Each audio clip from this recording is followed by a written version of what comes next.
Weird Tales, Summer 1923. Greetings, dear listeners. We're back once again for our monthly exploration of Weird Tales, the unique magazine.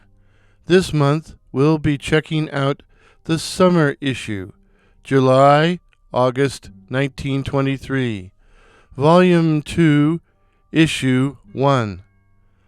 Last month, I quoted author John J. Miller, who, on the Blackgate website, wrote that, quote, June 1923 was the magazine's fourth issue, and it was still clearly a magazine in search of itself. Miller's point, as I understand it, was that few of the stories in that particular issue featured supernatural elements. This trend is even more obvious in this summer edition, which seems to feature as many accounts of strange events as it does strange fiction. So, what's in this month's edition? Alas, I cannot find this issue through Project Gutenberg, but it is still available through the Internet Archive and the Wikimedia Commons. Wikimedia Commons. So, here goes. Weird Tales, July-August 1923, Volume 2, Number 1. Table of Contents. Sunfire, Part 1 of 2, Serial by Francis Stevens. The Outcasts, Short Story by George Warburton Lewis. The Room of the Black Velvet Drapes, Short Story by B.W. Sliney. Dr. X, Short Story by Culpeper Chunn. British-American Exploring Party discovers ancient temple of Moon God. Essay by Uncredited. The Two Men Who Murdered Each Other. Novelette by Valma Clark.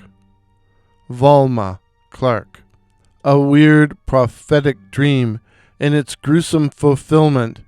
Essay by Uncredited. The Strange Case of Jacob Arum. Novelette by Harris Burland. Black Cunjer, Short Story by Isabel Walker. America has 1,500,000 dope fiends.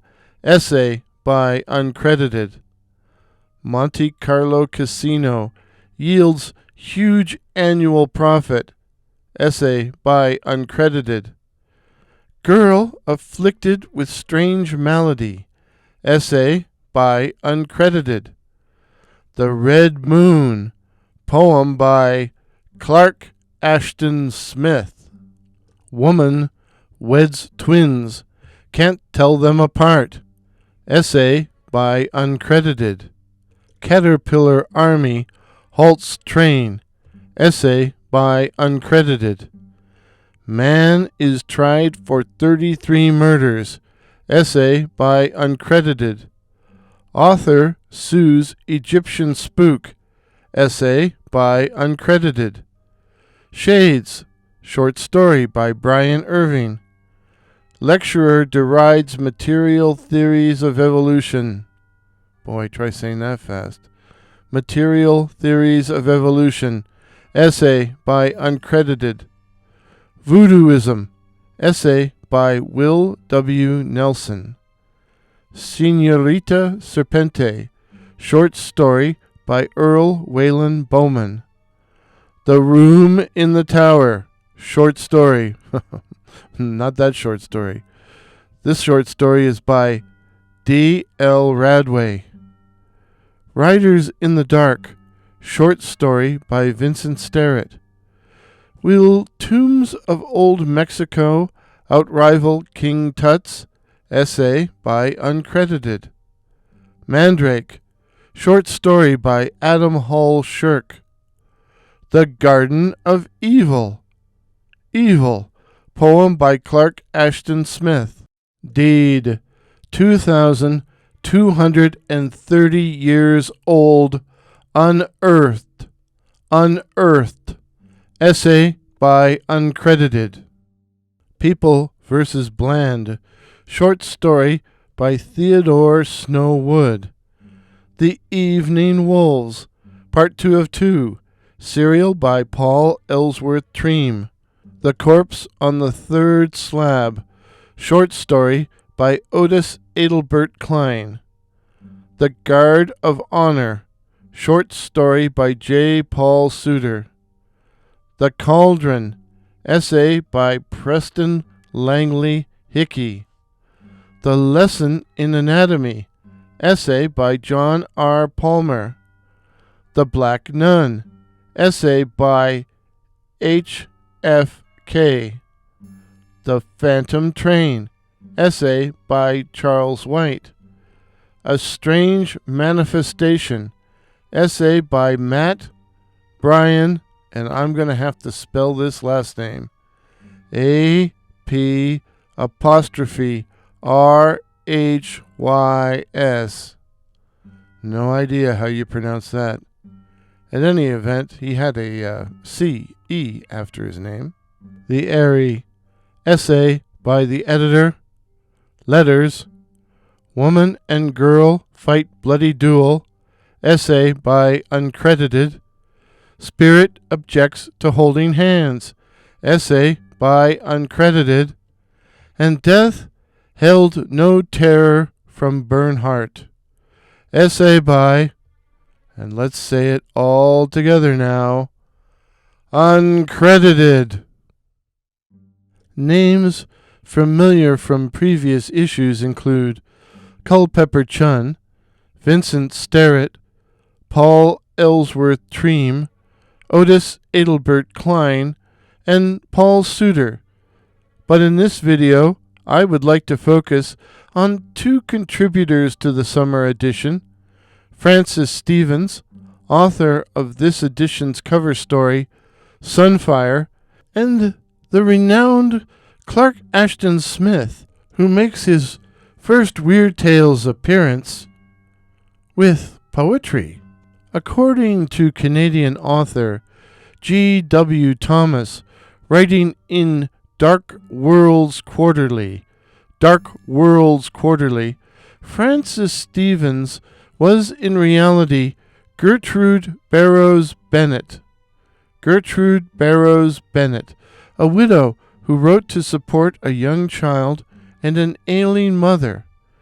After publishing a single story in Argosy magazine in March 1904, The Curious Experience of Thomas Dunbar, she began writing seriously in 1917, and in the next 6 years she produced 6 novels and 7 short stories before retiring in 1923 to take on the more lucrative job of secretary.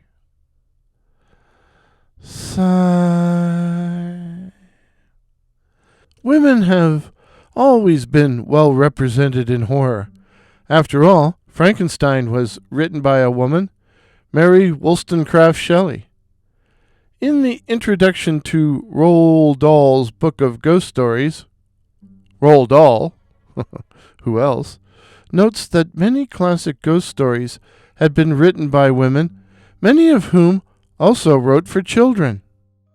In the introduction to The Women of Weird Tales, Melanie R. Anderson quotes historian Eric Leaf Davin, who claims, and I believe him, that 114 women authors were published by Weird Tales between 1923 and 1933. Wow! Anderson goes on to point out that Weird Tales had a woman editor, Dorothy McIlwraith, or McIlwraith, you tell me, who joined the magazine in 1938 taking over the top job of editor in 1940. And she also notes that one of the magazine's most popular illustrators, with 66 covers to her credit, was Margaret Brundage. And when we think of those lurid Weird Tales covers, we're usually thinking of ones painted by Margaret Brundage. No doubt we will be meeting more of these weird and wonderful women as we make our way through future issues. As for Frances Stevens, I have put a link to G.W. Thomas's article in the description for your edification. Clark Ashton Smith is one of Weird Tales' most famous authors. He's one of the big three, along with H.P.L. and Robert E. Howard. But before he wrote his classic short stories, he was a young poet of a local, i.e., California, reputation. Smith was considered one of the West Coast Romantics, a group that included his mentor, George Sterling. But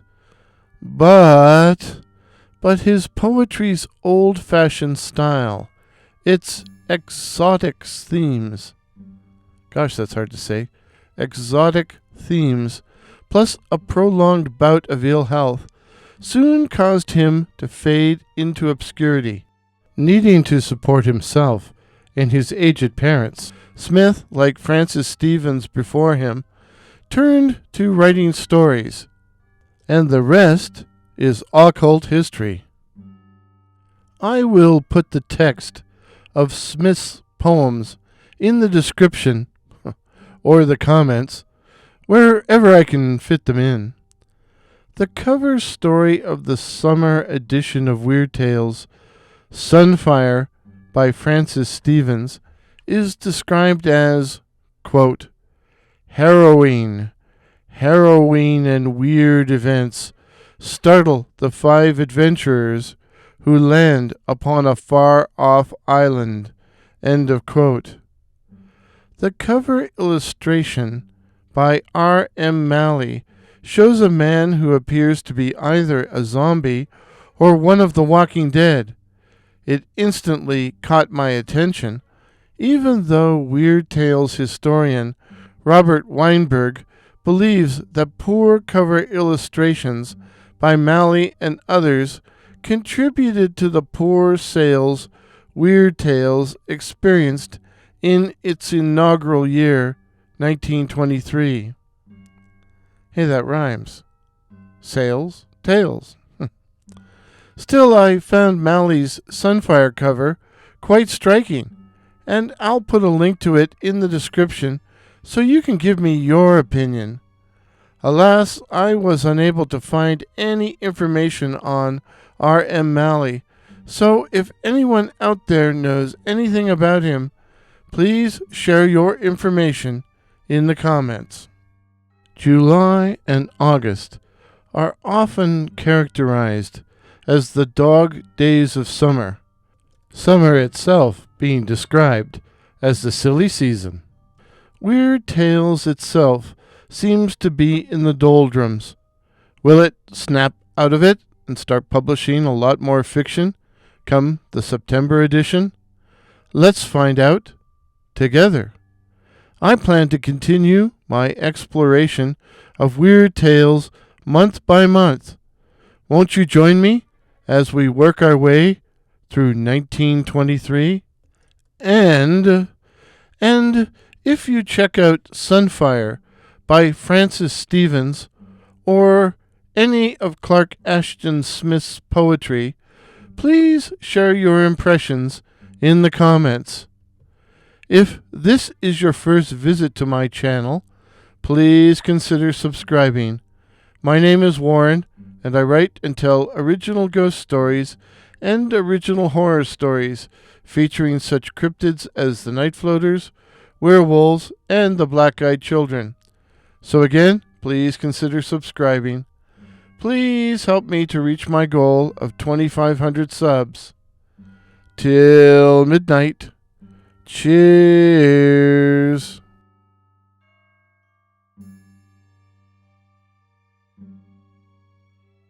Pictures used in today's video, courtesy of Pix here.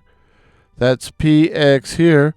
While the music was the classic and weird Ghost Processional by that patron of the internet, Kevin MacLeod.